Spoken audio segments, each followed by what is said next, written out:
Programming logic. Ang programming logic usa ka programming or database og nagrepresentasyon sa kahibalo para sa paghimo sa base sa formal nga lohika.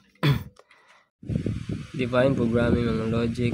Discuss the chapter 1, Introduction to Programming.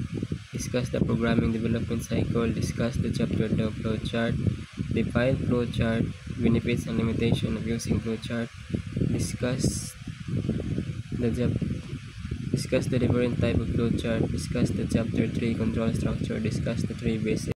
Definition of programming, a process giving instructions to the computer. So ano siya ang naghatag og mga instructions sa computer niya, nag-design, nag-create sa mga set instructions for the computer para mag-carry out og mga jobs which normally nga makapaspas sa trabaho sa tao. Next is definition of logical. Logic is the study of methods. So ano ang logic? Kaysa ka methods sa pag-study ang mga principles nga nagamit o nag-distinguish sa mga sakto nga pag-reason o sa mga incorrect nga reasoning. Nag-define kani sa mga science na evaluate sa mga lain-lain nga arguments niya, gi-analyze niya mga angay og sakto nga arguments niya, gina-analyze niya ang mga arguments niya, ginasakto, tapos to appraise the arguments. Programming logic kan siya being logical kay mao ni ang pinaka-important nga skills sa programming. It is the key for a programmer or a software para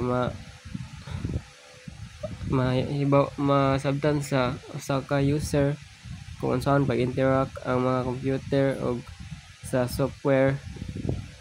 So being logical also enables to solve the issue faster. So mas mapadali ang pag-solve sa usa ka issue. Data structure and algorithm boost your logical and reasoning. So mo ni siya ang pagpaswag sa imong kahanas sa isa ka lohikal nga sakto nga pangatarungan. Take a sorting and searching problem and try to come up with different solution on your own. So mao ni siya ang pagkuha sa usa ka paghanay og pagpangita sa problema o pagsulay sa paghimo sa laing-laing solusyon. So ikan sa imong kaugalingon nga paghuna-huna. As you read, understand, and practice algorithms, you can also read resources on programming. So kung mabasa ka niya, kabalo ka mo sabot sa pag-practice sa algorithm. So ikaw mismo makabasa sa mga resources sa programming target. So ikaw mismo ang makasakto sa mga angay sa programming logic and design. Logical programming language can be generalized into programming language called declarative language. It shares the same idea of analyzing invitation. The invitation is satisfied by specifying the properties to the correct answer. Logic programs has two concepts, truth and logical deductive. So kani siya is mga language nga pwede ma-generalize sa programming nga language ang gitawag nga declarative language. So nag-share kini siya og mga pare-pareho nga idea sa pag-analyze sa usa ka computation nga nagpasatisfy sa og nag-specify sa usa ka properties sa mga sakto nga answer. So ano na siya duha ka concept, truth and logical deductive.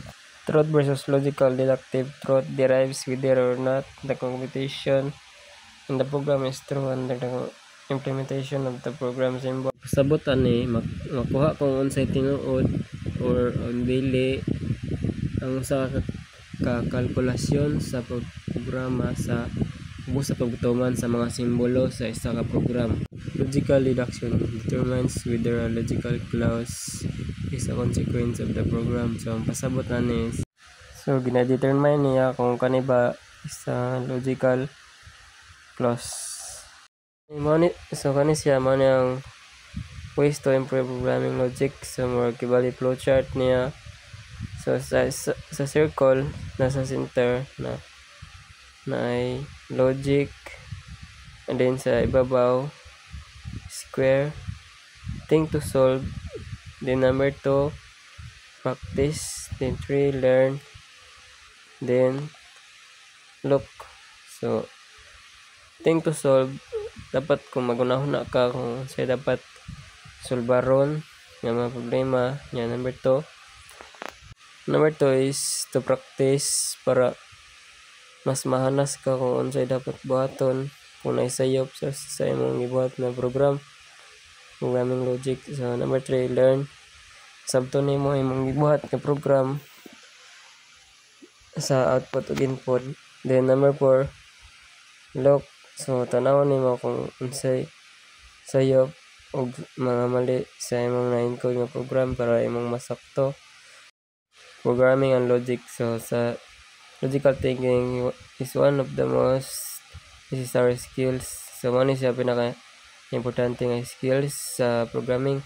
So there are many ways to improve. Daghan siya way nga ma-improve ang atong pag-programming sa mga logic pero ang pinaka-importante is mas nindot og tuluan ang isa ka bata para ma-encourage so bisag bata pa makabalo na kung unsay logical thinking nya og para mas maanas ang ilang pangunahuna about sa program. Reading about data structures and algorithms will boost your logic and reasoning skills considerably. Thinking about non-writing algorithms is a great activity as well.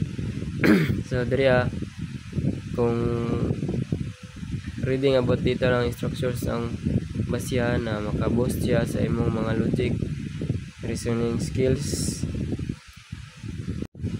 The more daghan kag giunahuna about sa writing algorithms na ano yung pinakanindot nga activity sa tanan para makabalo ka kung saon pagbuhat o sa ka program nga nindot o tarong. Dali na pod, all logic programming language can be generalized into a category of programming language called declarative language. They share the same idea of analyzing consumptions. So diri nag-share sila og mga idea nga magkapareho og magkahiusa para ma-analyze nila ang sakto nga computation sa usa ka category sa programming kung kanang mga languages nga ginagamit sa program. Is truth derives whether or not the computation in the program is true under the implementation of the program symbols. So ang truth daw nag-derives whether or not sa nga computation sa program kung sakto ba nya naba siya sa mga gina-implement nga program symbols o gani ba sakto. Logical deduction determines whether a logical causes a consequence of program. All logical programming languages have exact operation meaning. So tanan logical programming language na eksakto nga pagbutang sa operational meaning. So mao na ang pinaka most support na mag-process sa init set. The program themselves as instructions for execution by the compiler. These instructions are always interpreted logical statement. So mao na siya nag-result sa mga execution sa isa ka logical consequences nga computation sa isa ka program. Logical programming mga languages nga nag-classified sa high level nga languages. So kani nag-implement sila computation sa isa ka logic. Improve your programming logic. Logic programming is the fundamental key to be a new developer. Maybe depending on your job place you're going to use more algorithms or not. So logic programming is mga fundamental nga naghatag sa usa ka maayo nga developer nga nagdepende siya sa imong trabaho kung asa nimo gusto gamiton o asa nimo saktong gamiton sa mga algorithms ba or dili. Improve your programming logic. So think to solve. Programming is about solving problems. A good technique to split big problem small ones in each problem. So ang programming man siyang mag-solve og mga problema og sa mapamaayo nga technique, pamaayong pamaagi sa mga dagko problema mo ni makasulbad sugod sa pinakalaw nga problema dun sa pinakagamay nga problema mo ni siyang saktong pamaagi nya mo ni siyang ginagamit sa pseudocodes sa program nga nagapasimple sa usa ka program paper. Practice mo ni siya pinaka-importante sa program ang pag-practice kung unsaon pag procedure sa usa ka formula sa pag-solving problem sa naka-ordered and finite set sa usa ka operation nga dapat i-carry out sa isa ka sole purpose for finding a solution sa usa ka problema. Next is learn about data structures and algorithms. So maka-learn ka nya dagay matag sa mga dagay nga maayo nga pag-focus sa imong mga problema.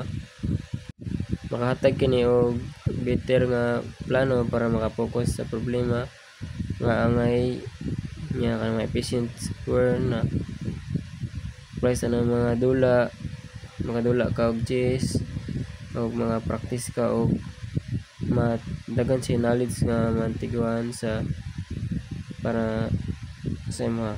Next is learn programming paradigms.